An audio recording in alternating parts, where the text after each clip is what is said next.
The day has finally come when I won't have to see your face anymore." These words sounded like a sentence, freeing me from a long-accumulated burden. I was standing on the threshold of the house that I had once entered with the hope of a new life, but now this place caused only bitterness. "Freeloaders who just eat without working should leave," the mother-in-law's voice sounded harsh, almost ominous. She did not hide her joy at my departure, and sparks of gloating danced in her eyes. "You should be grateful that you were allowed to be a freeloader all this time," she continued, not hiding her contempt. Those words echoed in my head as I quickly packed up everything I needed and left the house. My mother-in-law stood at the door with her arms crossed and watched my every move with a smile. She seemed to enjoy seeing me leave, finally relieving her of my presence. But only I knew one sad truth that I dared not reveal to anyone. This knowledge smoldered in me and seemed to be the only spark that could keep me afloat. My name is Lara. I am 32 years old and I work from home. I've been married to Thomas for 5 years now. Our life was peaceful, almost idyllic in the early years of our marriage.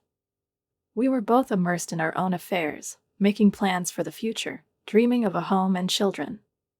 But everything changed when, in the 4th year of our marriage, an unexpected turn took place. My normally healthy and full of energy father-in-law suddenly fell ill.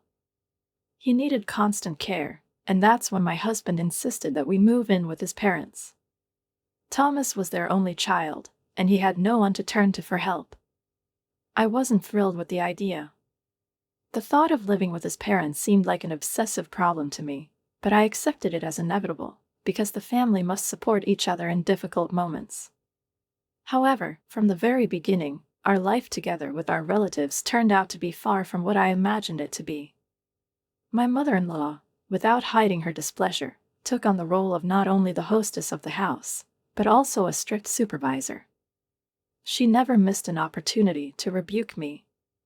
"Lara, hurry up and do the cooking and cleaning. How long are you going to be lazy?"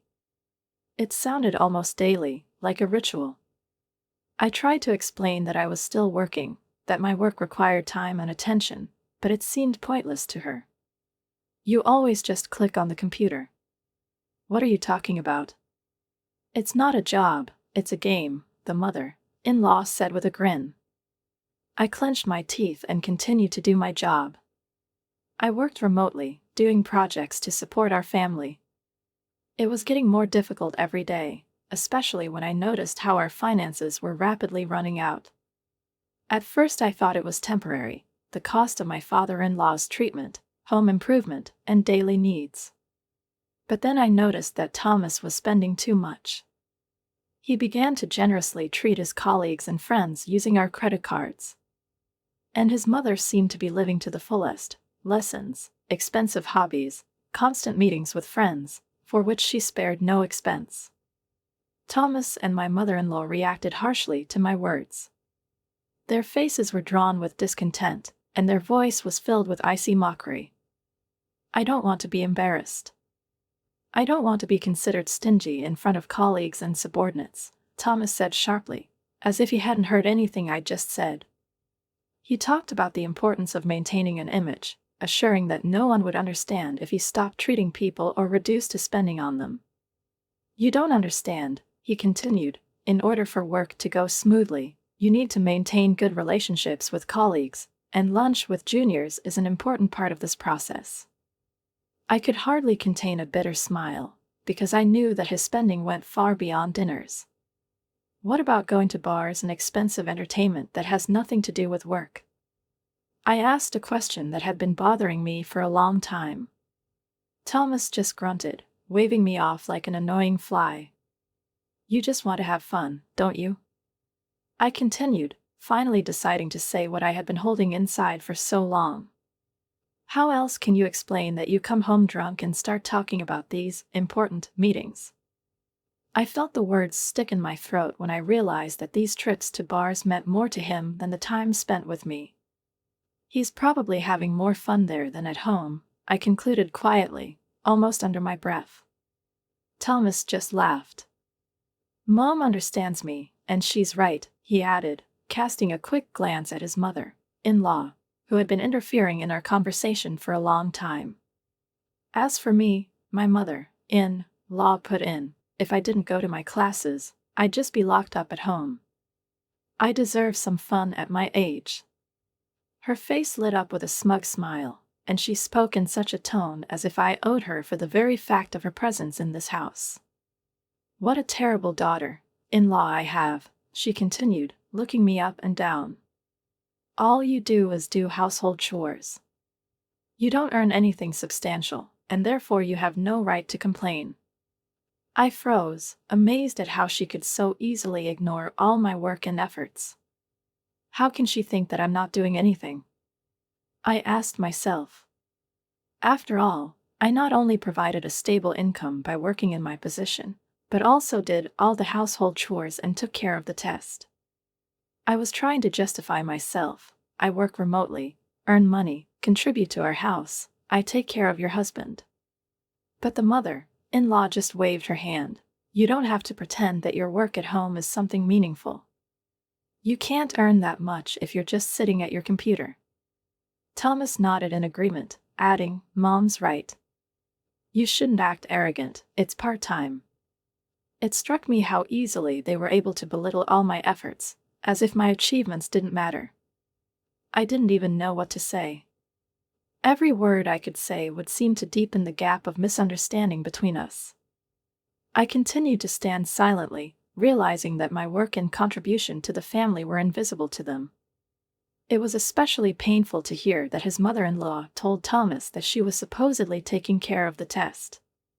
She even managed to make him believe that I was just a housewife who wasn't doing anything useful. At such moments, I seriously thought about leaving this house, finally getting rid of this nightmare. But every time I was stopped by one reason, my father-in-law. Since I got married, he has always been kind to me, respected me, and showed real care. Unlike the others, he saw my efforts and said more than once, Lara, I am grateful that I have such a wonderful daughter-in-law like you. I'm sorry that you have to carry so much on your shoulders. It's not difficult for me to take care of you, I replied to him, but every time his words penetrated my heart and forced me to stay. He felt guilty about me. My wife and son do what they want, and you have to pull everything on yourself. I understand that, he told me with regret in his voice. My answer seemed to inflame my mother-in-law's anger. Her face contorted into a furious grimace, and she exclaimed sharply, You make it sound like I've never cared about him at all. However, I knew that her concern for the test was fleeting, barely noticeable, and more like a formality. Most of the time she was busy with her hobbies, walking with friends, attending social events, completely forgetting that someone needed her help at home. She never had to do any floor cleaning, laundry, or cooking. It all fell on my shoulders. Sometimes, when relatives came to visit, she acted out performances. She portrayed a martyr, oppressed by life, almost to tears. It seemed to outsiders that it was she who bore the burden of caring for the house and family, and I, allegedly, was a soulless daughter-in-law who only criticized and complained. These staged scenes touched the hearts of her acquaintances, and they began to defend her. Don't be so hard on your mother-in-law, they told me, although none of them had the slightest idea how things really were. Every time I heard these baseless accusations, I felt my anger grow. I tried to stay away from my relatives, realizing that any attempts to explain myself would only increase their criticism of me. In those days, when this whole situation was rolling over me, I tried to just keep quiet to avoid new conflicts. However, this time it turned out to be different. When Thomas noticed my gloomy face after the funeral, he couldn't keep silent.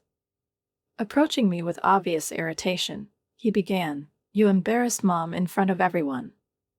Why did you cry so demonstratively? I was stunned by his words and tried to explain, I was crying only because of your father's death. Your mother came up to me and said it was strange for me to grieve like that. But Thomas didn't seem to want to listen to me. You make it sound like she didn't care about him at all. You're blaming her. I sighed, feeling like my patience was running out, I never said that she didn't care at all. I was just sad for the person I took care of every day. Maybe it sounded like criticism to you, because you know yourself that your mom really didn't do anything.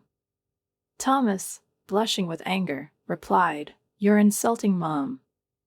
But I remained calm. I'm not insulting anyone. I'm just stating the facts. And if that bothers you so much, then maybe you should have been more involved in taking care of your father yourself. If it hurts you so much to realize this, you could take on more responsibility. These words caused a real explosion in him. What right do you have to criticize me? This is my business, he shouted. But I just looked at him coldly. How can this not be my business? Isn't it natural that you, his blood relative, should have been involved in his care? I took care of your father, but your job and family are also your responsibility. This dispute was heating up like a red-hot iron. With each word, we deepened our wounds. The relatives, seeing that the case was getting out of control, had to intervene and stop our quarrel, although the tension remained. Thomas and I hardly spoke after that incident. Each of us is locked in his own world of insults and understatements. When the funeral was over, a lawyer came to us to discuss the inheritance issue. He seemed to be serious, and his voice, calm and businesslike, did not bode well. I would like to discuss the contents of the will regarding your late father's estate, he began, looking around at us all. Your father-in-law left half of his money to his wife and daughter-in-law Lara. And he bequeathed ownership of the family land and house to his son Thomas. These words, like a bolt from the blue, broke the silence in the room. Thomas straightened up, his eyes wide. What? If I get the land and the house, doesn't that mean that all the other assets go to my wife? Why should Lara receive part of the inheritance? His voice was full of discontent. The lawyer, remaining unperturbed, replied, Your father was deeply grateful to Lara for her selfless care and wanted to express his gratitude in this way. This is his final decision, and it cannot be changed. The mother-in-law jerked her head up sharply. This is just incredible. You only cared about him for the inheritance, didn't you? She looked at me with disdain, her voice full of venom. I couldn't believe my ears. How could she think so lowly of a man who had devoted so many years to taking care of her husband? When the mother-in-law heard the final contents of the will, her face, which had been dissatisfied until recently, broke into a triumphant smile. She suddenly transformed, as if a heavy burden had been lifted from her. Yes, it's just fine. Now everything becomes clear, she exclaimed with a kind of strange relief. Thomas, on the contrary, looked at her with confusion, not understanding what she was talking about, but her mother-in-law was already absorbed in her thoughts. Well, now that Dad's gone and he doesn't need Lara's care anymore, we shouldn't keep her in this house either, she continued, pretending it was a simple and natural decision. There was a strange satisfaction in her voice, as if she had finally found a way to get rid of me, as if all these years she had only been waiting for the right moment to free herself from my presence. The mother-in-law clearly misunderstood the will. She imagined that my father had left me an inheritance only as a kind of severance package, and that now I had to leave their house forever. In fact, my father-in-law thought it over carefully during his lifetime. He understood how difficult my situation was, and decided to leave me some of the funds not as gratitude, but as an opportunity to gain freedom after his departure. He used the will to deftly circumvent the manipulations of Thomas and his mother, ensuring my independence. But my mother-in-law took it as a chance to kick me out, confident that I had nothing more to count on. I understood all this and decided to play by her rules. Without showing that I actually wanted to leave for a long time, I feigned surprise and even slight resentment. How was that? How could my father do this to me? After all, I've been taking care of him all this time, despite everything I've been through in this house. The mother-in-law grinned, her eyes sparkling with pleasure. Thomas, now you understand that you shouldn't bother with Lara anymore. Why don't you just divorce her? You don't need this woman who did nothing but pull money out of us. Thomas was silent for a while, thinking, and then, with obvious relief, he said, "You know, you're right. Let's get divorced. I inherited the family house and land. My mother has money. Now we don't have to worry about any expenses anymore, so if Laura leaves, it won't be a problem." His words pierced me, but did not surprise me. I no longer felt those strong emotions that could have engulfed me before. It was all predictable. I said quietly, with restraint, "Do you want me to leave?" "You are welcome. I don't belong here anymore." I went to the drawer where I had prepared the documents in advance and took out the divorce notice. Handing it to Thomas, I added, "I've been preparing for this for a long time. You can sign it right now." He took the paper and signed it without hesitation, as if freeing himself from something unnecessary. "Finally, I won't have to deal with you anymore," he muttered to himself, clearly not considering it necessary to hide his contempt. "The complete freeloader has to leave. You should be grateful that we tolerated you at all," the mother-in-law added with a satisfied grin. Her words sounded like she expected me to apologize for all these years, as if I really owed them. I looked at both of them and replied calmly, but with a slight irony, "Thank you for everything. Now I'm leaving." Discreetly gathering my things, I left their house without looking back. Her mother-in-law, standing on the threshold, seemed more pleased than ever. She was probably sure that now her life would return to its usual routine, without me, without a reminder that I was always there for her husband when his health deteriorated. But they couldn't imagine what would happen to this house and to them in the future when I left. When I got to my new apartment, which I rented in advance, I filed for divorce with all relevant authorities. Once in a spacious, bright room, I couldn't contain my joy. The space around me seemed huge, full of freedom and new possibilities. Finally, I whispered to myself, feeling something new enter my lungs with every breath, light, full of life. I was overwhelmed with the joy of being released from a marriage that had held me down for many years. I felt incredibly relieved, as if I had finally lifted a heavy weight off my shoulders. And for this I was sincerely grateful to my father-in-law. His thoughtful plan gave me the opportunity to escape from this house, from the oppression of my mother-in-law and husband, who always demanded, but never gave in return anything but contempt and coldness. I escaped to my new life, where no one bothered me anymore. My life changed dramatically for the better after that. I learned to live for myself by doing remote work, which I had barely given time to before. The work went so smoothly that my income began to grow, and for the first time in a long time I felt financially independent. Life got better. I enjoyed the silence, the spacious apartment, and the feeling of complete freedom. It took several months before the unexpected call came. The number on the phone screen was familiar. It was Thomas, my ex-husband.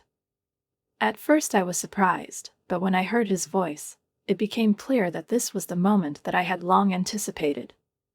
"Laura, please help us." His voice was agitated and insistent. I couldn't help but laugh. "Are you serious? Didn't you tell me to disappear? And now you're asking for help?" Thomas fell silent in embarrassment, then began to explain, "My salary has not changed, but for some reason we are running out of money. We can no longer live the way we used to." "Of course you can't," I said coldly. "It's because you no longer have my income that supported you. Did you think you could live on your salary alone? Didn't you notice that your salary always went to yourself, and all other living expenses were paid by me?" These words were clearly a revelation to him. He was silent for a while, then, with pain in his voice, confessed, "You earned more than me." "I didn't know that." "Now you do," I replied sarcastically. "By the way, I earn even more now than I did back then. And no one stops me from enjoying it anymore." I heard Thomas take a deep breath on the other end of the line. He probably realized the depth of his defeat, but did not want to give up. "Laura, maybe we can start all over again?" I realized that letting you go was a mistake. A mistake? I couldn't help but laugh. "Do you understand that now?" It's obvious that you're just chasing my income. No, it's not like that. I still love you. His voice was almost pleading, but I no longer believed a single word he said. That's enough, Thomas. I never want to see your face again. Then, with a touch of irony, I added, what about your money situation? What happened to the inheritance that your mother received? She was supposed to live comfortably. His response was almost pathetic. My mom and I spent everything on shopping abroad, and some of it went to the casino. The money has run out. A stupid mother gives birth to a stupid son, I concluded coldly.